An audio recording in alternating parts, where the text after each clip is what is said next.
This is Cathi Audiobooks and High Horse Press. Today we have episode 5 of The Secret Garden by Frances Hodgson-Burnett. Guided by her friend the robin and a gust of wind, Mary finds the hidden key and the long-lost door to the secret garden. Inside the quiet, wintry space, she spots tiny green shoots poking through the soil and spends the entire day happily weeding around them.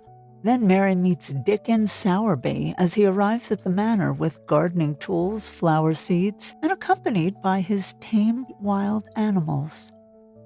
And guess what? The dead author interviews return. Yay! On Friday, Frances Hodgson-Burnett makes the journey all the way from the afterlife to give us some insight into her life and times and how she came to write The Secret Garden. You don't want to miss it. That episode will drop sometime next week. I'll keep you posted. Here we go. Chapter 9. The strangest house anyone ever lived in. It was the sweetest, most mysterious-looking place anyone could imagine. The high walls which shut it in were covered with the leafless stems of climbing roses, which were so thick that they were matted together, because she had seen a great many roses in India. All the ground was covered with grass of a wintry brown, and out of it grew clumps of bushes, which were surely rose bushes if they were alive. There were numbers of standard roses, which had so spread their branches that they were like little trees. There were other trees in the garden, and one of the things which made the place look strangest and loveliest was that climbing roses had run all over them and swung down long tendrils which made light swaying curtains. And here and there they had caught at each other or at a far-reaching branch and had crept from one tree to another and made lovely bridges of themselves. There were neither leaves nor roses on them now, and Mary did not know whether they were dead or alive, but their thin gray or brown branches and sprays looked like a sort of hazy mantle spreading over everything. Walls and trees, and even brown grass, where they had fallen from their fastenings and ran along the ground. It was this hazy tangle from tree to tree which made it all look so mysterious. Mary had thought it must be different from other gardens, which had not been left all by themselves so long. And indeed it was different from any other place she had ever seen in her life. "How still it is," she whispered. "How still." Then she waited a moment and listened at the stillness. The robin who had flown to his treetop was still as all the rest. He did not even flutter his wings. He sat without stirring and looked at Mary. "No wonder it is still," she whispered again. "I am the first person who has spoken in here for 10 years. She moved away from the door, stepping as softly as if she were afraid of awakening someone. She was glad that there was grass under her feet and that her steps made no sounds. She walked under one of the fairy-like gray arches between the trees and looked up at the sprays and tendrils which formed them. "I wonder if they are all quite dead," she said. "Is it all a quite dead garden? I wish it wasn't." If she had been Ben Weatherstaff, she could have told whether the wood was alive by looking at it. But she could only see that there were only gray or brown sprays and branches, and none showed any signs of even a tiny leaf bud anywhere. But she was still inside the wonderful garden, and she could come through the door under the ivy any time, and she felt as if she had found a world all her own. The sun was shining inside the 4 walls, and the high arch of blue sky over this particular piece of Misselthwaite seemed even more brilliant and soft than it was over the moor. The robin flew down from his treetop and hopped about, or flew after her from one bush to another. He chirped a good deal and had a very busy air, as if he were showing her things. Everything was strange and silent, and she seemed to be hundreds of miles away from anyone. But somehow she did not feel lonely at all. All that troubled her was her wish that she knew whether all the roses were dead, or if perhaps some of them had lived and might put out leaves and buds as the weather got warmer. She did not want it to be a quite dead garden. If it were a quite alive garden, how wonderful it would be, and what thousands of roses would grow on every side. Her skipping rope had hung over her arm when she came in, and after she had walked about for a while, she thought she would skip round the whole garden, stopping when she wanted to look at things. There seemed to have been grass paths here and there, and in one or two corners there were alcoves of evergreen with stone seats or tall moss-covered flower urns in them. As she came near the second of these alcoves, she stopped skipping. There had once been a flower bed in it, and she thought she saw something sticking out of the black earth. Some sharp little pale green points. She remembered what Ben Weatherstaff had said, and she knelt down to look at them. Yes, they are tiny growing things, and they might be crocuses or snowdrops or daffodils. She bent very close to them and sniffed the fresh scent of the damp earth. She liked it very much. Perhaps there are some other ones coming up in other places, she said. I will go all over the garden and look. She did not skip, but walked. She went slowly and kept her eyes on the ground. She looked in the old border beds and among the grass, and after she had gone round, trying to miss nothing, she had found ever so many more sharp pale green points, and she had become quite excited again. It isn't a quite dead garden, she cried out softly to herself. Even if the roses are dead, there are some other things alive. She did not know anything about gardening, but the grass seemed so thick in some of the places where the green points were pushing their way through that she thought they did not seem to have room enough to grow. She searched about until she found a rather sharp piece of wood and knelt down and dug and weeded out the weeds and grass until she made nice little clear places about them. Now they look as if they could breathe, she said, after she had finished with the first ones. I'm going to do ever so many more. I'll do all I can see. If I haven't time today, I can come tomorrow. She went from place to place and dug and weeded and enjoyed herself so immensely that she was led on from bed to bed and into the grass under the trees. The exercise made her so warm that she first threw her coat off and then her hat, and without knowing it, she was smiling down onto the grass and the pale green points all the time. The robin was tremendously busy. He was very much pleased to see gardening begun on his own estate. He had often wondered at Ben Weatherstaff. Where gardening is done, all sorts of delightful things to eat are turned up with the soil. Now, here was this new kind of creature who was not half Ben's size, and yet had had the sense to come into his garden and begin at once. Mistress Mary worked in her garden until it was time to go to her midday dinner. In fact, she was rather late in remembering, and when she put on her coat and hat and picked up her skipping rope, she could not believe that she had been working 2 or 3 hours. She had been actually happy all the time, and dozens of tiny pale green points were to be seen in cleared places, looking twice as cheerful as they had looked before when the grass and weeds had been smothering them. I shall come back this afternoon, she said, looking all round her at her new kingdom and speaking to the trees and the rose bushes as if they heard her. Then she ran lightly across the grass, pushed open the slow old door, and slipped through it under the ivy. She had such red cheeks and such bright eyes, and ate such a dinner that Martha was delighted. 2 pieces of meat and 2 elps of rice pudding, she said. Mother'll be pleased when I tell her what the skipping rope's done for thee. In the course of her digging with her pointed stick, Mistress Mary had found herself digging up a sort of white root, rather like an onion. She had put it back in its place and patted the earth carefully down on it, and just now she wondered if Martha could tell her what it was. "Martha," she said, "what are those white roots that look like onions?" "They're bulbs," answered Martha, Lots of spring flowers grow from 'em. The very little ones are snowdrops and crocuses, and the big ones are narcissus and jonquils and daffodillies. The biggest of all is lilies and purple flags. They are nice. Dickon's got a whole lot of 'em planted in our bit of garden." "Does Dickon know all about them?" asked Mary, a new idea taking possession of her. "Our Dickon can make a flower grow out of a brick wall. Mother says he just whispers things out of the ground." "Do bulbs live a long time?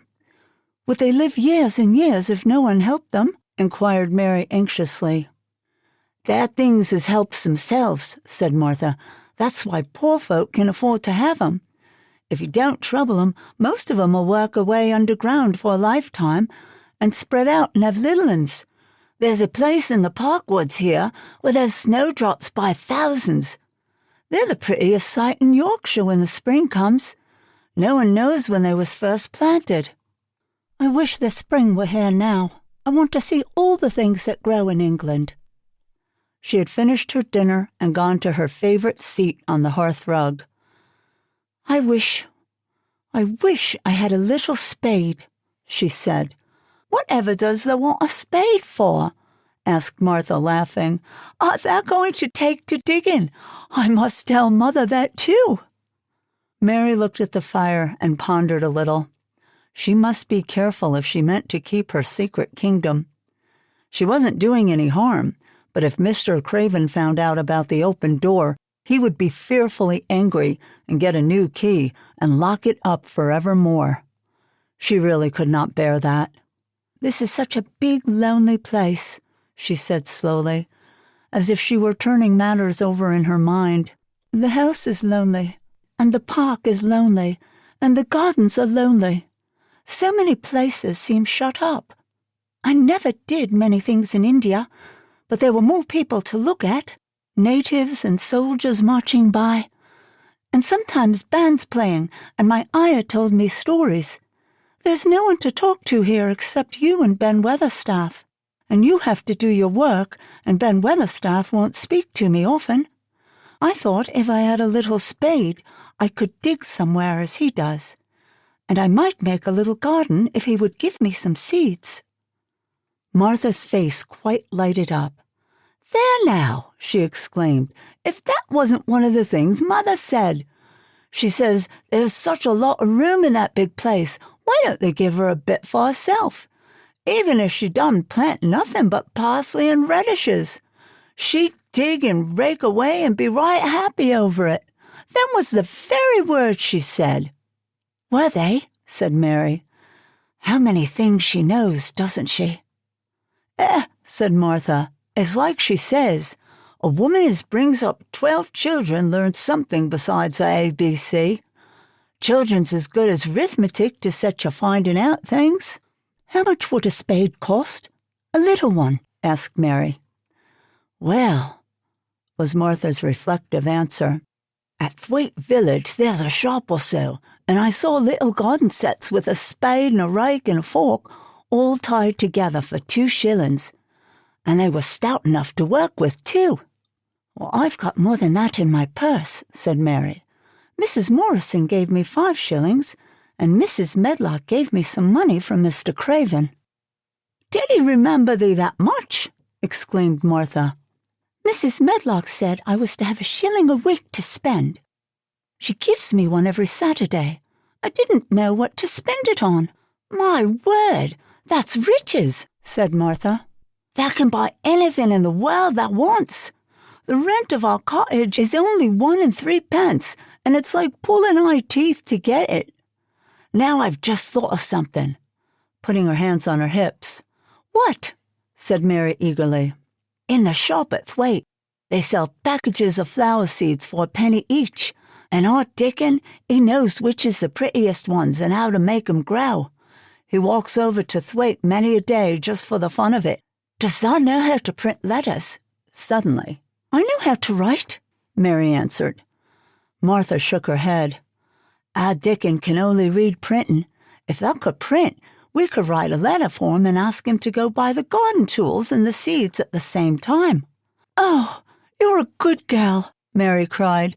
"You are, really? I didn't know you were so nice. I know I can print letters if I try. Let's ask Mrs. Medlock for a pen and ink and some paper." "I've got some of my own," said Martha. "I brought 'em so I could print a bit of a letter to Mother on for Sunday. I'll go and get it." She ran out of the room, and Mary stood by the fire and twisted her thin little hands together with sheer pleasure. "If I have a spade," she whispered, "I can make the earth nice and soft and dig up weeds. If I have seeds, I can make flowers grow. The garden won't be dead at all. It will come alive." She did not go out again that afternoon because when Martha returned with her pen and ink and paper, she was obliged to clear the table and carry the plates and dishes downstairs. And when she got into the kitchen, Mrs. Medlock was there and told her to do something. So Mary waited for what seemed to her like a long time before she came back. Then it was a serious piece of work to write to Dickon. Mary had been taught very little because her governesses had disliked her too much to stay with her. She could not spell particularly well, but she found that she could print letters when she tried. This was the letter Martha dictated to her. "My dear Dickon, this comes open to find you well as it leaves me at present. Miss Mary has plenty of money, and we go to Thwaite and buy us some flower seeds and a set of garden tools to make a flower bed. Pick the prettiest ones and easy to grow because she has never done it before and lived in India, which is different. Give my love to Mother and every one of you. Miss Mary is going to tell me a lot more so that on my next day out you can hear about elephants and camels and gentlemen going hunting lions and tigers.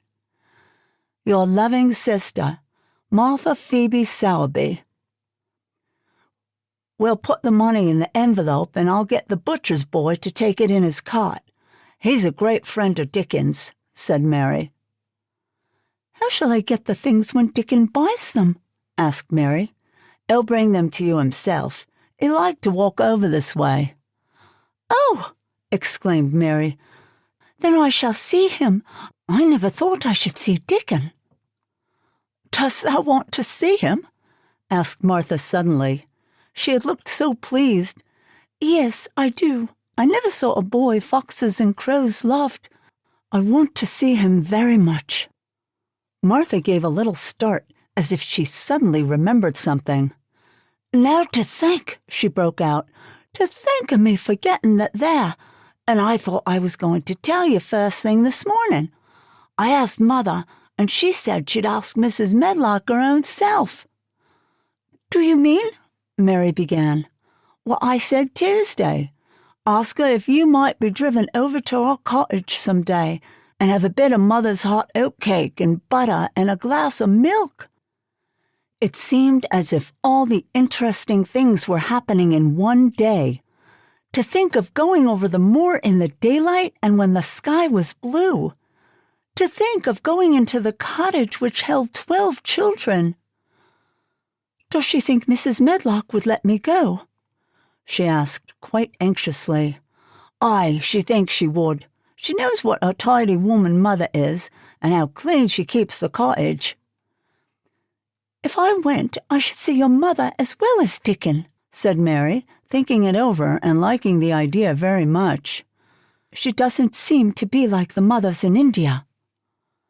Her work in the garden and the excitement of the afternoon ended by making her feel quiet and thoughtful.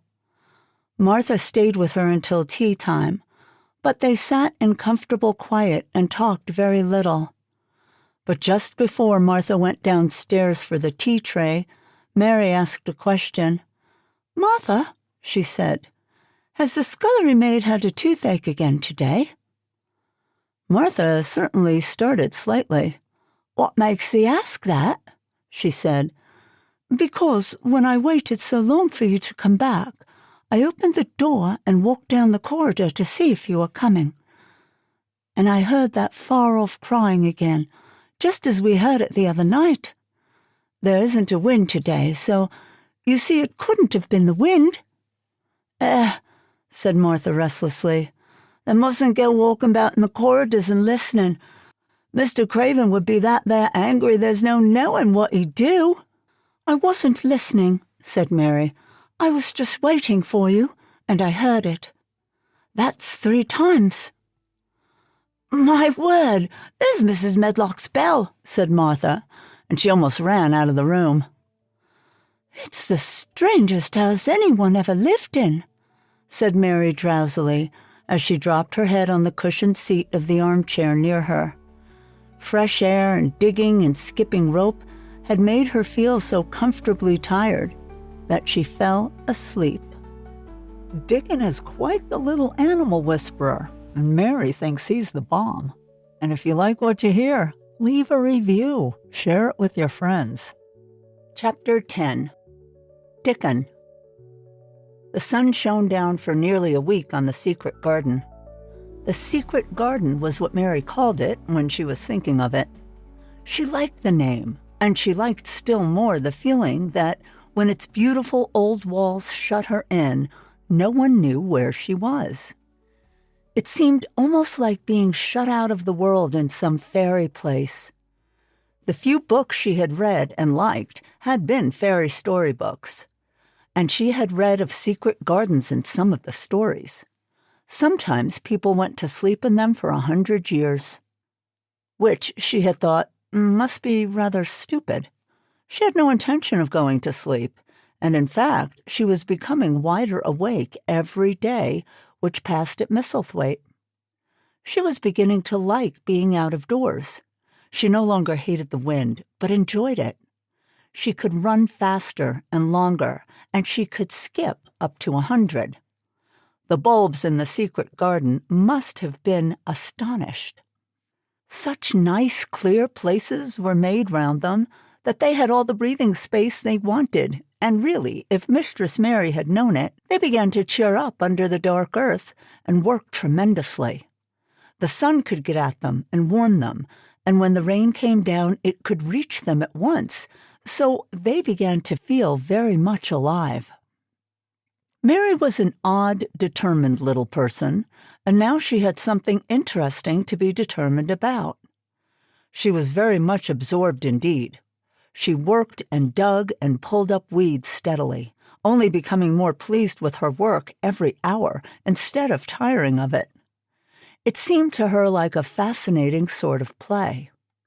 She found many more of the sprouting pale green points than she had ever hoped to find. They seemed to be starting up everywhere, and each day she was sure she found tiny new ones, some so tiny that they barely peeped above the earth. There were so many that she remembered what Martha had said about the snowdrops by the thousands, and about bulbs spreading and making new ones. These had been left to themselves for 10 years, and perhaps they had spread like the snowdrops into thousands. She wondered how long it would be before they showed that they were flowers. Sometimes she stopped digging to look at the garden and tried to imagine what it would be like when it was covered with thousands of lovely things in bloom.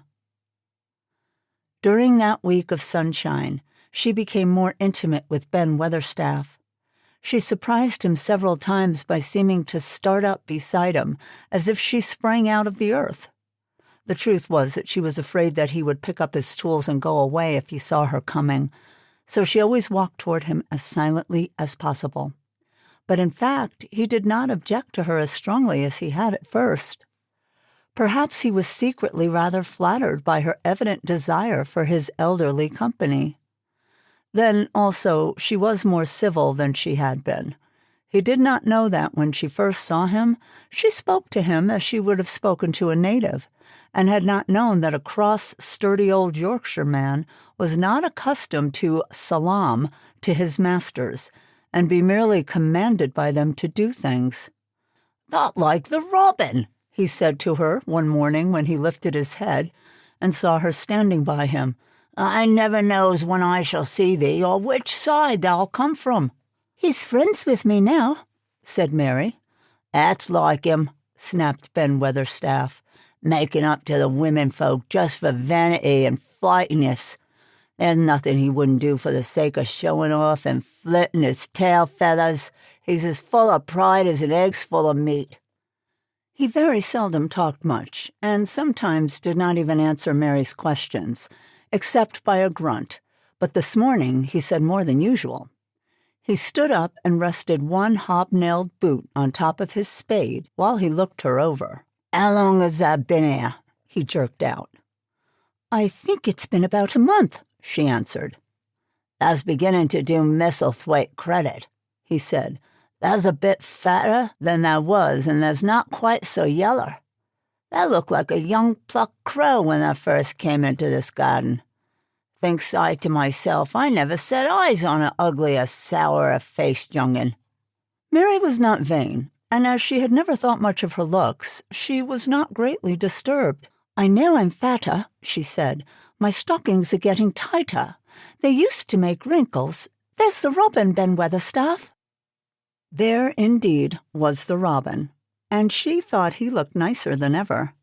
His red waistcoat was as glossy as satin, and he flirted his wings and tail and tilted his head and hopped about with all sorts of lively graces.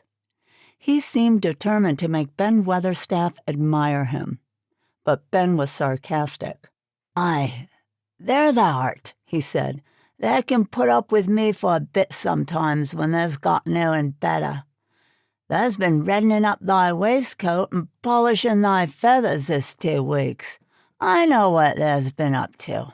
Thou's courting some young bold madam somewhere, telling thy lies to about being the finest cock robin on Missel Moor, and ready to fight all the rest of 'em." "Oh, look at him!" exclaimed Mary. The robin was evidently in a fascinating bold mood. He hopped closer and closer and looked at Ben Weatherstaff more and more engagingly. He flew on to the nearest currant bush and tilted his head and sang a little song right at him. "Thou thinks thou'll get over me by doing that," said Ben, wrinkling his face up in such a way that Mary felt sure he was trying not to look pleased. Then the old man's face wrinkled itself slowly into a new expression. He stood still as if he were afraid to breathe, as if he would not have stirred for the world lest his robin should start away. He spoke quite in a whisper. "Well, I'm danged," he said, as softly as if he were saying something quite different. "Thou does know how to get at a chap, thou does. That's fair and earthly. That's so knowing." And he stood without stirring, almost without drawing his breath, until the robin gave another flirt to his wings and flew away. Then he stood looking at the handle of the spade as if there might be magic in it, and then he began to dig again and said nothing for several minutes. But because he kept breaking into a slow grin now and then, Mary was not afraid to talk to him.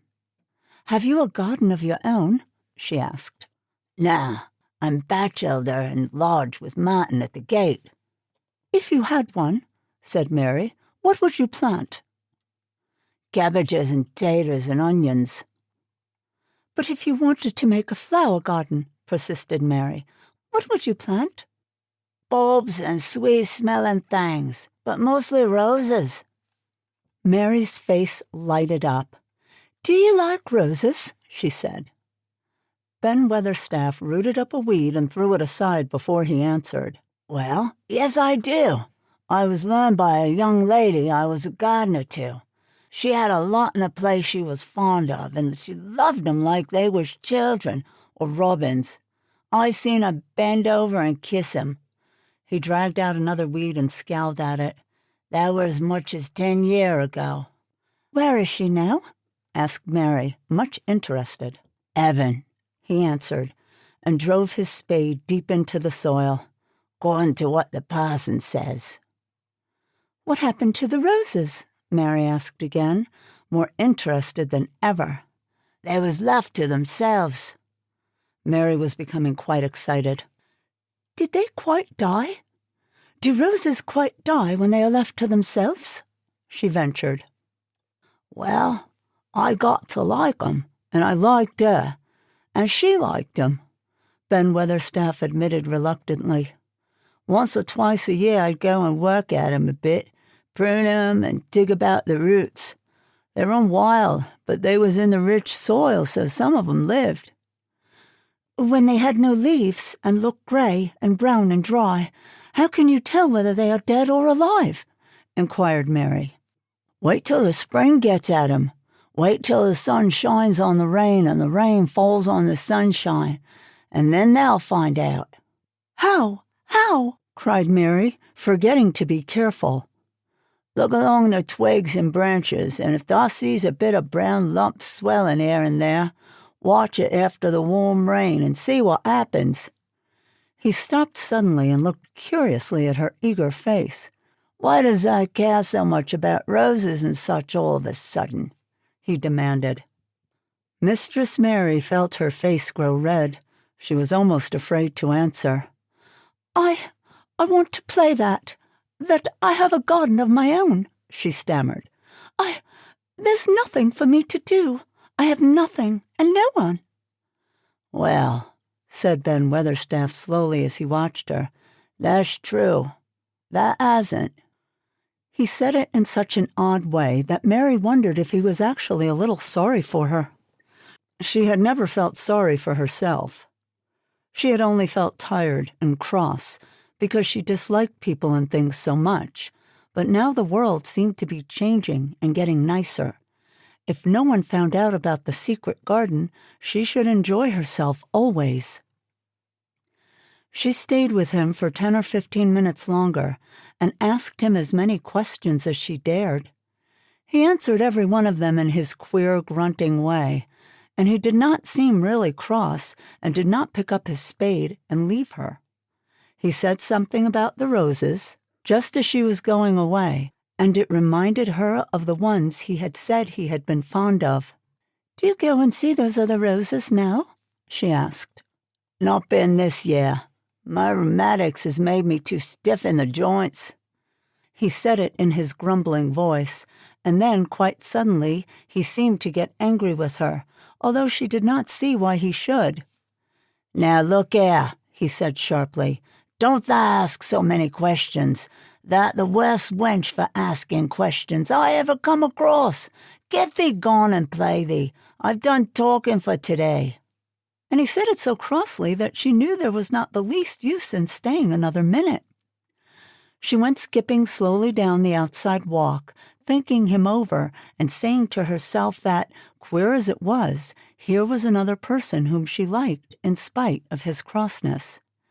She liked old Ben Weatherstaff. Yes, she did like him. She always wanted to try and make him talk to her.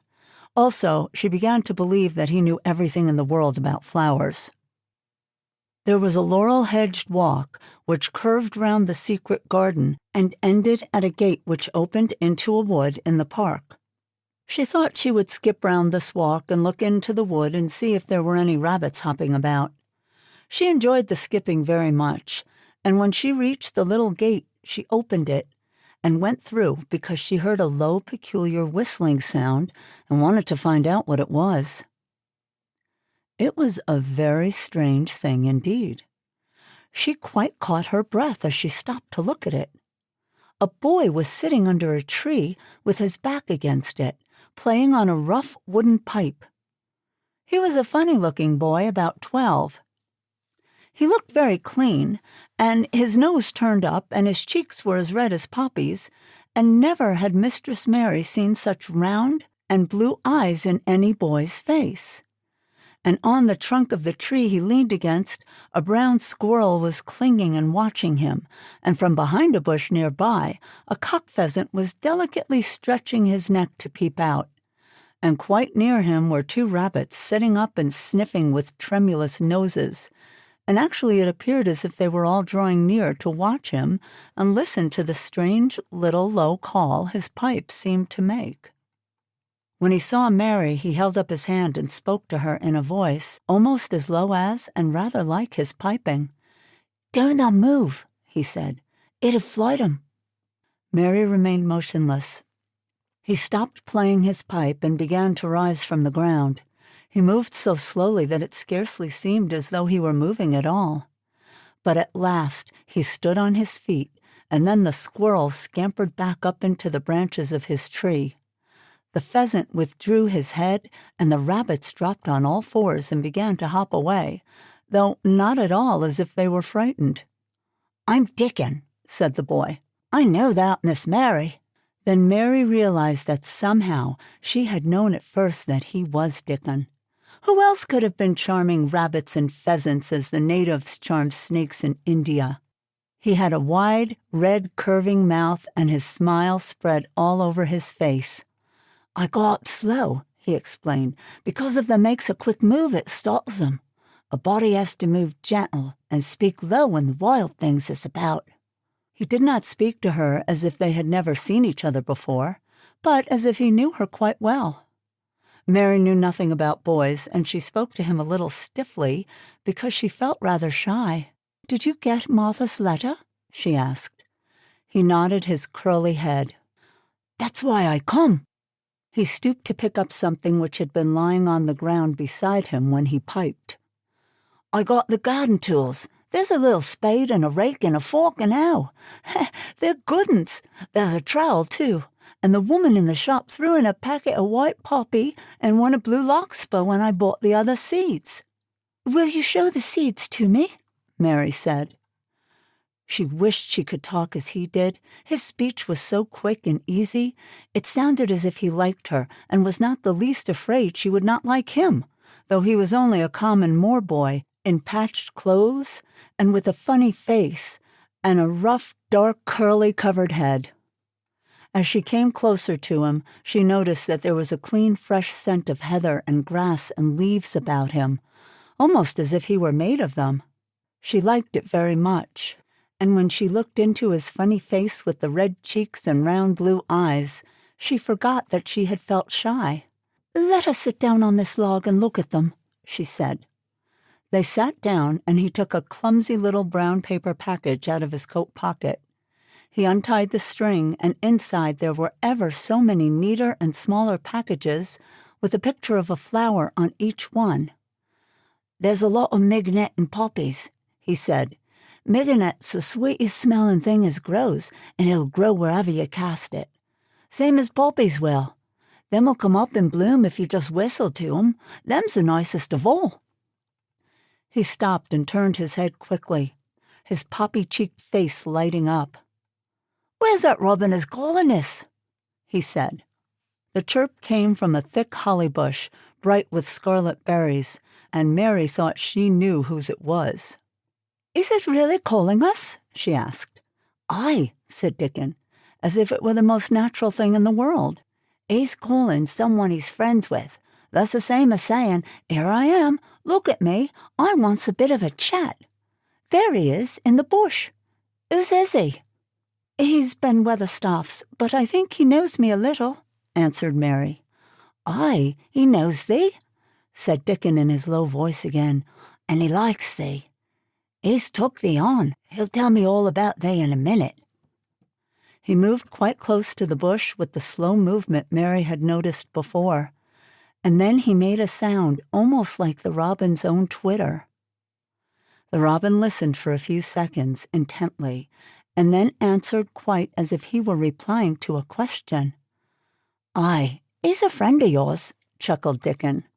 "Do you really think he is?" cried Mary eagerly. She did so want to know. "Do you really think he likes me?" "He wouldn't come near thee if he didn't," answered Dickon. "Birds is rare choosers, and a robin can flout a body worse than a man. See, he's making up to thee now.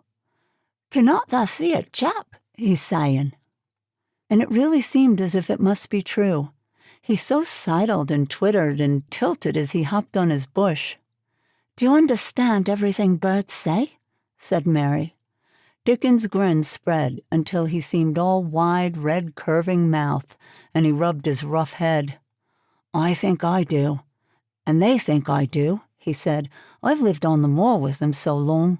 I watched 'em break shell and egg, come out and fledge and learn to fly and begin to sing, till I think I'm one of 'em. Sometimes I think perhaps I'm a bird or a fox or a rabbit or a squirrel or even a beetle, and I don't know it." He laughed and came back to the log and began to talk about the flower seeds again. He told her what they looked like when they were flowers. He told her how to plant them and watch them and feed and water them. "See here," he said suddenly, turning round to look at her. "I'll plant them for thee myself. Where's the garden?" Mary's thin hands clutched each other as they lay on her lap. She did not know what to say, so for a whole minute long she said nothing. She had never thought of this. She felt miserable, and she felt as if she went red and then pale. "Tha's got a bit of garden, hasn't there?" Dickon said.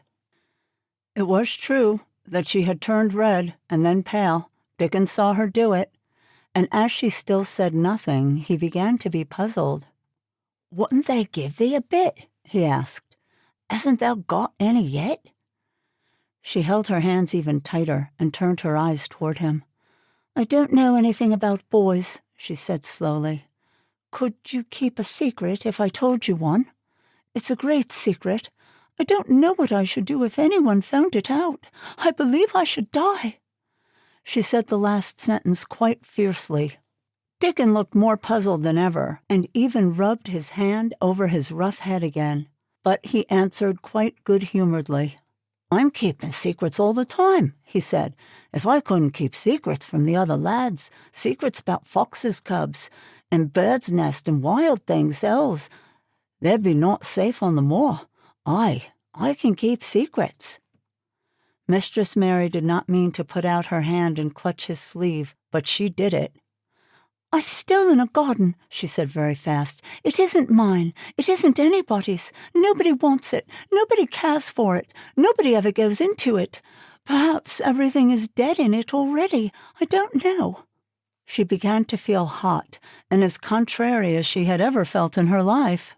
"I don't care. I don't care. Nobody has any right to take it from me when I care about it, and they don't. They're letting it die, all shut in by itself," she ended passionately, and she threw her arms over her face and burst out crying. Poor little Mistress Mary. Dickon's curious blue eyes grew rounder and rounder. "Eh!" he said, drawing his exclamation out slowly, and the way he did it meant both wonder and sympathy. "I've nothing to do," said Mary. "Nothing belongs to me.